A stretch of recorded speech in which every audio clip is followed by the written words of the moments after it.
ರಾಜ್ಯ ಮುಕ್ತ ವಿಶ್ವವಿದ್ಯಾನಿಲಯದಲ್ಲಿ ಶ್ಯಾಮಪ್ರಸಾದ್ ಮುಖರ್ಜಿ ಫೌಂಡೇಶನ್ ಏಕಾತ್ಮ ಮಾನವ ದರ್ಶನ ಶೈಕ್ಷಣಿಕ ಅಂತಾರಾಷ್ಟ್ರೀಯ ಅಧಿವೇಶನ ಆಯೋಜನೆ ಮಾಡಲಾಗಿತ್ತು.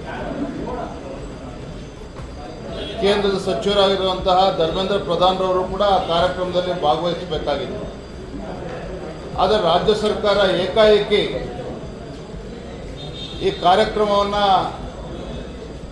ರದ್ದು ಮಾಡಬೇಕು ಅಂತೇಳಿ ಆದೇಶ ಮಾಡಿರುವಂಥದ್ದು ಮತ್ತು ಉಪಕುಲಪತಿಗಳಿಗೆ ನೋಟಿಸನ್ನು ಕೂಡ ನೀಡಿರುವಂಥದ್ದು ಇದು ದ್ವೇಷದ ರಾಜಕಾರಣ.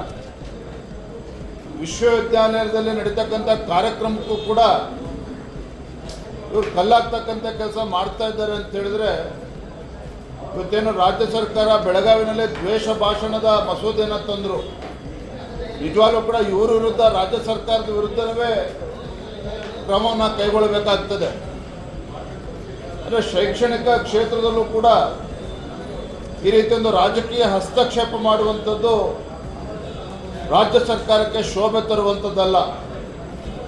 ನಾನು ಮಾನ್ಯ ಸಚಿವರಿಗೆ ಆಗ್ರಹ ಪಡಿಸ್ತೇನೆ, ಆಗಿರ್ತಕ್ಕಂಥ ತಪ್ಪನ್ನು ಸರಿಪಡಿಸಿ ಕಾರ್ಯಕ್ರಮಕ್ಕೆ ಅನುವು ಮಾಡಿಕೊಡ್ಬೇಕು ಅಂತೇಳಿ ನಾನು ಈ ಸಂದರ್ಭದಲ್ಲಿ ಆಗ್ರಹನ ಪಡಿಸ್ತಾ ಇದ್ದೇನೆ.